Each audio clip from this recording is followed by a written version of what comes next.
অতি সত্তর একটা আমরা ফল পাবো এবং সেটা মানে অপরাধীদের চূড়ান্ত হারে শাস্তি হবে। এটাই আমাদের কাম্য, এটাই আমাদের বক্তব্য, এটাই আমাদের শেষ বাণী, বিচারের বাণী। এবং নিবৃত্তে না কাঁদে আমরা যেন না বলতে পারি একটা নতুন সূর্য দেখতে চাই, নতুন সকাল দেখতে চাই, আমাদের যেন মনে না হয় এখন সকাল রাতের চেয়ে অন্ধকার যেন না বলতে হয় আমাদের। তাই শঙ্খ ঘোষের কবিতা দিয়ে বলতে চাই, আয় আরো বেঁধে বেঁধে থাকি, আয় আরো হাতে হাত রাখি।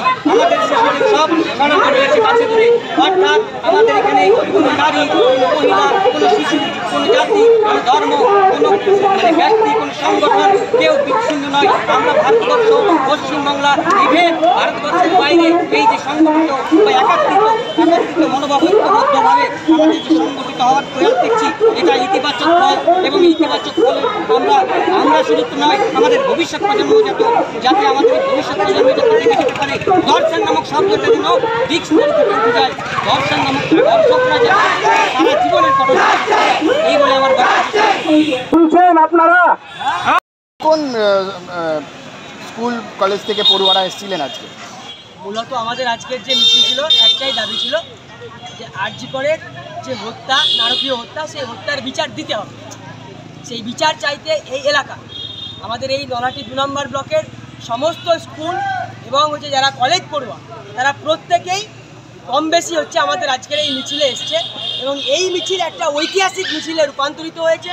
এবং আমরা যে মিছিলটাই ডাক দিয়েছিলাম, সেই মিছিলটা আজকে মহামিছিলে পরিণত হয়েছে। সেটা আপনারা আজকে দেখলেন। আমাদের দাবি এবং তারাই ছাত্রীরা আমাদের স্কুল থেকে এসেছিলেন, তারাই মূলত স্লোগান তুলেছেন এবং স্লোগান তুলে মিছিলে তারাই নেতৃত্ব দিয়েছেন। এবং মিছিলকে তারাই লোহাপুর বাজার থেকে কাটাগড়িয়া পর্যন্ত নিয়ে এসে মিছিলকে তারা আজকে সফল করে তুলেছে। এবং তাদের প্রত্যেকের তার সাথে আমাদের সকলের একটাই দাবি, আরজিকর হত্যার বিচার চাই। আরজিকর হত্যার মতো আর কোনো যেন মায়ের বাবার কোল খালি না হয়, কোনো যে কাউকে যেন আর নারকীয়ভাবে হত্যা না হতে হয়, ধর্ষিত না হতে হয়, তার হচ্ছে কথা আজকে মিছিলে বলা হয়েছে। পথ অবরোধ করা হয়েছিল, হ্যাঁ, কতক্ষণ পথ অবরোধ হয়েছিল? পথ অবরোধ মোটামুটি 10 থেকে 20 মিনিট হয়েছিল। আমরা করিনি, সমস্ত সবাই অর্থাৎ ছাত্র ছাত্রী সবাই মিলে হচ্ছে পথ অবরোধ করেছে এই দাবিকে সামনে রেখে।